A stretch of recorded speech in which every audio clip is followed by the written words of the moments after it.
Well, Netflix had a movie recently posted on their little site there, called War Machine, starring Jack Reacher. Well, okay, it's Alan Rickson, but it's a strange movie. It's interesting in that it was talking on Pop Culture Breakdown about the King Conan, and then there's a Rambo prequel that Stallone will be an executive producer on and overseeing it, or something of that nature.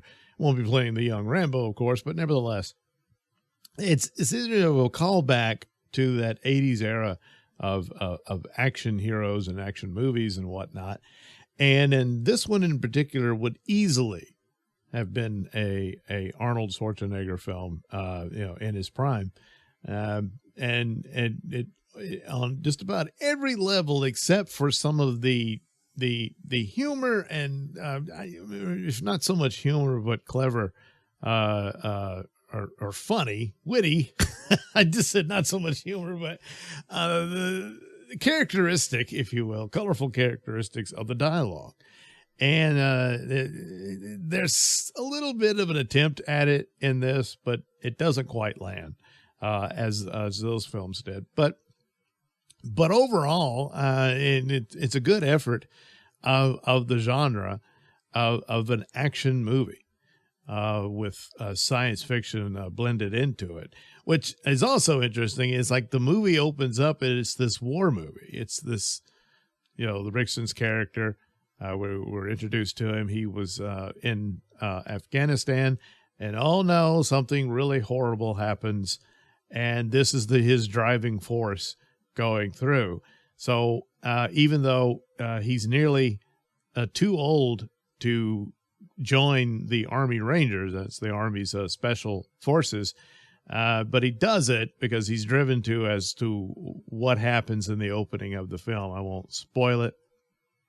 The basics are spoilable because there's going to be an alien invasion and all this sort of thing. But the I guess really the first half almost of the film, now it's rather short, so it's not like it lags on or anything.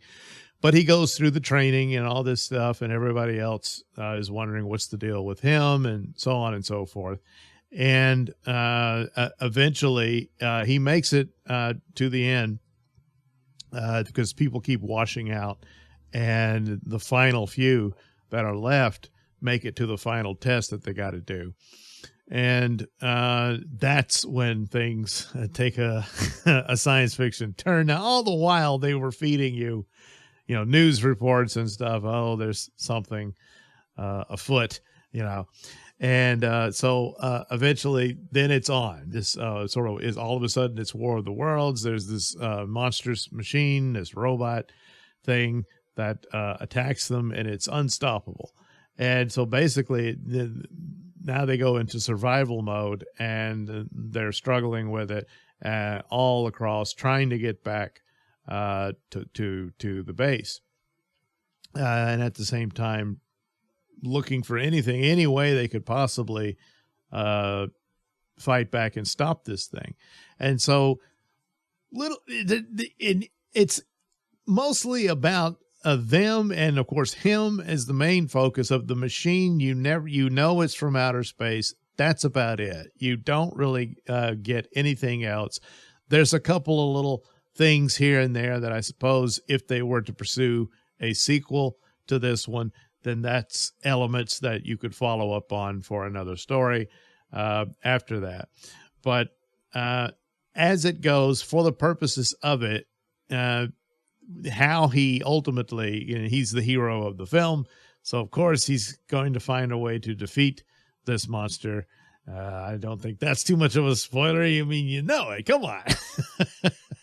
And he does. But the elements of what and how he's able to do this is well established really at the beginning of the film. So he's got a certain amount of skills and they come in handy at the end of how to ultimately defeat the monster. There's a lot of it is, I guess, if talking about Schwarzenegger films, this would be akin to Predator some kind of way, but that Predator, where it did have that that dialogue. There's a certain amount of cheese to it, but it's funny and it works and it fits in.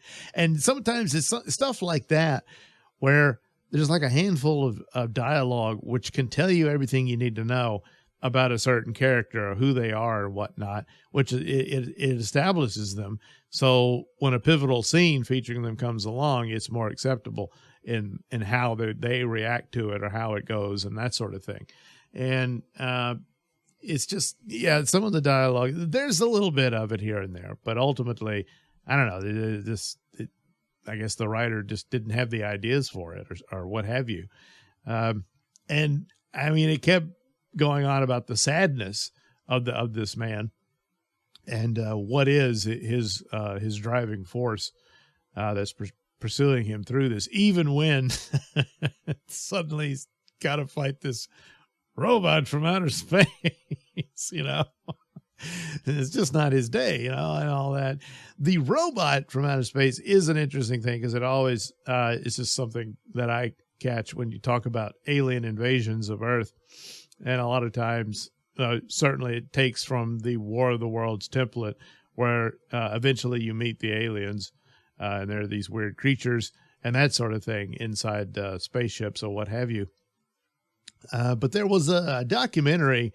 I can't remember if it was Nova or one of them, or maybe it was done on the History Channel. I can't remember. It's probably still around, available on YouTube to watch, but I think it was like When Aliens Attack or something like that. Basically what they did was they got a bunch of the egghead experts on this sort of thing and military people, and they all got together and put what is likely, what could seems feasible as to what might happen in an alien invasion. And there was all kinds of ideas on how to counter it and all this sort of stuff. But ultimately, they pretty much all came to the conclusion that whatever invades, the aliens themselves are back home on their home planet. What these spaceships are, they're carrying automatons, robots and whatnot to do all the dirty work. And so that's what you'd be fighting. Nothing organic, nothing living. And so there's nothing to negotiate with or anything like that. And so you just got to figure out how to defeat them to survive. So the premise here falls in line very much with that, with this machine, and that's what it's there for. Ultimately, and it's pretty obvious, I would think, to figure it out, but you get to the end, you realize, oh, they're dropping these machines all over the place. So the war is fully on and all of that. But Jack Reacher here figures out how to defeat them. So, of course, he becomes very important for the war effort and all that sort of thing. But other than that, as a fun romp, that is a callback to 80s action movies, especially ones that involved science fiction, which was pretty typical of Schwarzenegger's films. That certainly falls in line. It's quite the callback to that.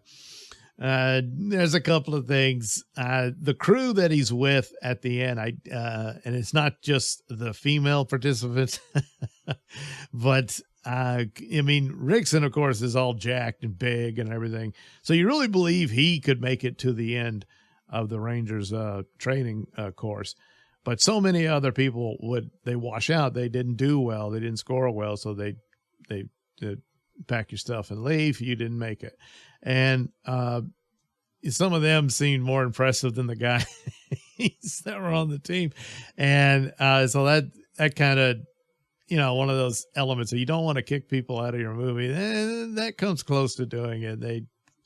I don't know, they should have rethought that or come up with other scenarios where maybe some of these guys aren't part of the Rangers and, they came in contact with one another along the way dealing with this machine. And that might have worked out better because, again, with Predator, you had quite a few other performers there who, physically were on par with Schwarzenegger. So they kind of fit in and matched one another. And those guys would be on a team with that guy. So, but it's not enough to totally derail it. So overall, it's a fun little romp for War Machine.